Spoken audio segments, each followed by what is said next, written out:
আজকে খাওয়াবো আপনাদের ক্রিস্পি মশালা কর্ন। এটা খেতে দারুণ। নমস্কার।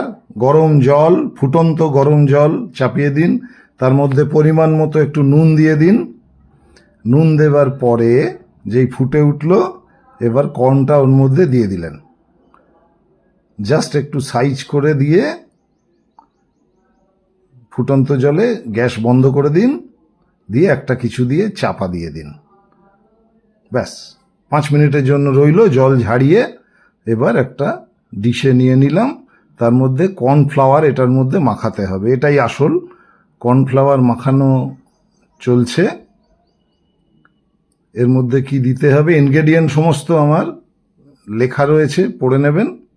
খুব সামান্য ইনগ্রেডিয়েন্টস, খুব ইজি। একটু লাল কাশ্মীরি দিয়ে দিলাম, একটু চাট মশলা মাখিয়ে দিলাম। এবার এটাকে ভালো করে মাখিয়ে নেব। ভালো করে মাখানো হলে 10 মিনিটের জন্য রইল, ওটা একটু ম্যারিনেট হয়ে যাবে। আমার এখানে রয়েছে চপড পেঁয়াজ, একটু পেঁয়াজ শাক ইচ্ছে করলে দিতে পারেন, নাও দিতে পারেন, আর কাঁচা লঙ্কা। এটাই আপনারা বারবিকিউ নেশন কিংবা অ্যাবসলিউট বারবিকিউতে খান। কর্ন রয়েছে সফলের আমার, আপনারা এমনি কর্নও নিয়ে আসতে পারেন, কোনো অসুবিধে নেই। ইলিশ মাছের পাতুরি, পোনা মাছের কালিয়া, চিংড়ি মাছের মালাইকারি তোমায় দেব রাধিয়া।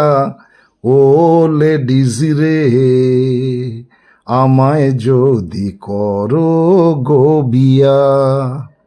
যাকে বিয়া হোক আর না হোক, লাল হয়ে সুন্দর ভাজা হয়ে গেছে। তেল ঝাড়িয়ে ওটাকে প্লেটটার মধ্যে আবার রাখা হচ্ছে।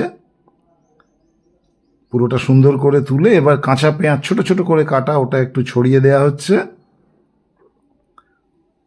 পেঁয়াজ শাক, স্প্রিং অনিয়ন একটু ছড়িয়ে দেওয়া হলো। কাঁচা লঙ্কাটাও এধার ওধার করে দিয়ে মাখিয়ে হালকা 2 আঙুলের টিপস একটুখানি চাট মশলা তো দিতেই হবে, আর একটুখানি নুন, আগের নুনের সাথে একটুখানি অ্যাড করা হলো সামান্য।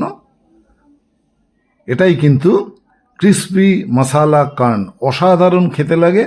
বাড়িতে লোক এলে খাওয়াবেন, ফাঁক পেলে নিজেরা খেয়ে নিন। দারুণ ভালো, শরীরের পক্ষেও ভালো।